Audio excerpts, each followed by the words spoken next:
Hello everyone, in this video we're going to take the 1970s inspired rooms that I've been building on my shorts for the past month, and we'll be using them to build a house. If you'd like to see that process, I'll have a playlist linked in the description. There are these rooms that I am showcasing here.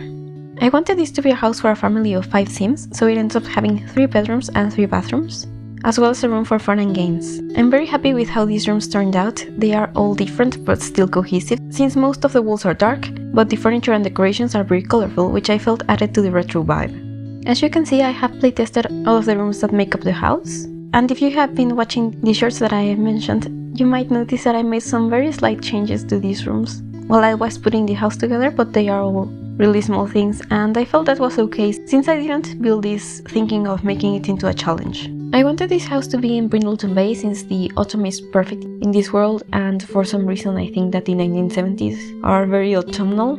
So I started building in this large lot in that world, but I ended up moving it to a smaller lot afterwards.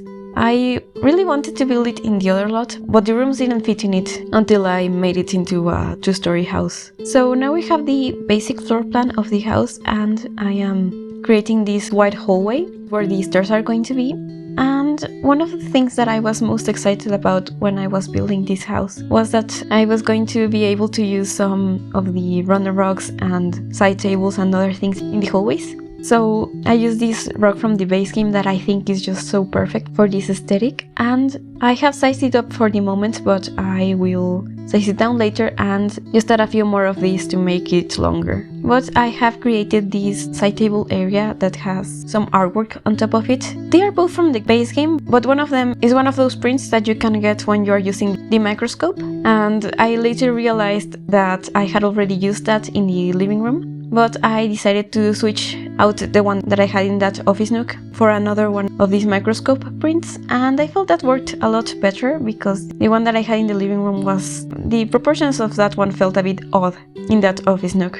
But now I have added a chess table and some more artwork into this hallway. I was very excited to use some of the stuff from Movie Hangout because this is the first time that I am building with that pack, I think. It's always very exciting to use stuff that we didn't have before, and I felt that it added to the look of this build. So now I'm just adding some more decorations to this space, some plants next to the front door. The door is from Seasons, by the way. I used the windows from that pack mostly. There's, I think, only one window that I used that is from Cottage Living. I added much later in the process because I wasn't happy with how the windows in the kitchen looked. For the moment I have ones that are from Discover University. They just didn't fit the vibes. I had been wanting to build something in this style for a very long time, but I hadn't really sat down to do it until I was actually playing as an interior decorator, and one of my clients asked me to decorate the room using orange, green and Cosmologs. And so I built an early version of the teenager's bedroom that I have in this house, and I liked that room so much that I just had to build a whole house around it.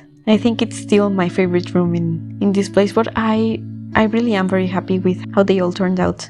So now I have already floor planned the upstairs of this house. I decided that this other bathroom was going to be an ensuite for the main bedroom, but I discovered that I actually had some free space. It's kind of a large hallway, so I was able to make another bathroom upstairs for the children. So here I am trying to get the roof to make sense. I only knew that I wanted to use that big chimney, I think it is from Get Together, and I sized it up, and so I was able to have half of it be in the living room and half of it to be sticking out. And I really liked how that worked because I have this idea that the 70s were all about like wood, stone and other natural textures. But it also made it so that the roofing was a bit of a struggle for me. Overall, I think that the outside of this house looks decent, but it's not my favorite part of this build. But now we are just working on that other smaller bathroom. I wanted it to have some of the green that the bathroom downstairs has, but I made it brighter because I was thinking maybe the children had some ideas for how to decorate their bathroom. But for now, I am making some of the adjustments that I mentioned that I had made.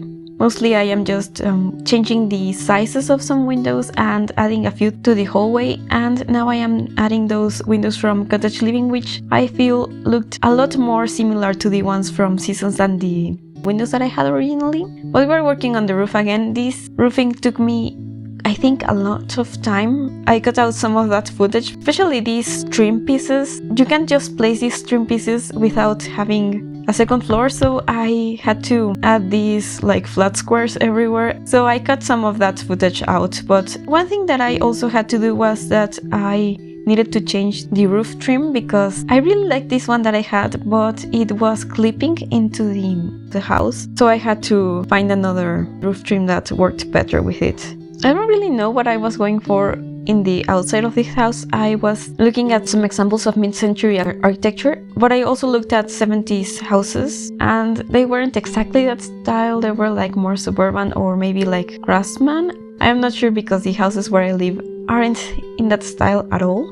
But again, it is not my favorite exterior that I have ever made, but I don't really look at the outside of my houses a lot when I am playing, since the fun stuff is mostly inside. And I wanted this house to have a backyard, but the one that I end up having is very small because of the size of this lot. I really wanted to build here, but as I was building, I realized that the lighting on the backside of the house is really bad. It's so dark in there for most of the day, but I think it's okay. And if you would like to download it, you can always have it in any other lot. That would also allow you to have a larger backyard. And if you're interested in downloading it, my ID is Veranio. And also, if you're enjoying this video, please leave a like and subscribe to my channel if you haven't. I also cut out some of the footage of the backyard because I just knew it was going to be very repetitive, and it was just going to be a lot of scrolling through debug and moving stuff around. It was so small, so it was kind of hard for me to make it make sense. One thing that I don't show in this video much is the children's bedroom, which is one that made me very happy. I was thinking maybe there's twins that share this bedroom, and one of them is probably a boy and the other one is a girl. And I have these built-in wardrobes that aren't actually functional because of how small they are, but in the screenshots I show how the inside of these wardrobes actually look.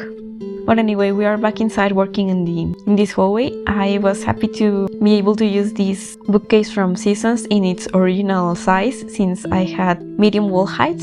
I think that's also one of the things that made the house look a bit strange. I almost never build with such tall walls, and when I do, I only have them like in the downstairs or the upstairs. And in this house I have those in both of the stories. So it was a bit complicated for me to feel that these spaces made perfect sense, especially the bathroom looks kind of strange with how tall the tiles are. But I have now changed the mirror in the bathroom for one from Moving Hangout, and I also decided that I was going to change the chair in the teenager's bedroom for the spoof from that same pack. I think that matched the vibe a bit better. The chair was also looking very like retro futuristic, but it didn't match the room as well as the spoof did. So I decided to do that, and I also added a plant from Movie Hangout and this really cool ceiling lamp from that same pack. It was a bit hard to place since it wasn't snapping to the actual ceiling, but I eventually got it to have a normal height. And I think that the last thing I do in this build is to add a window into the teenager's bedroom and also some blinds to it. So that's pretty much it for this video. Thank you so much for watching, and I will see you next time.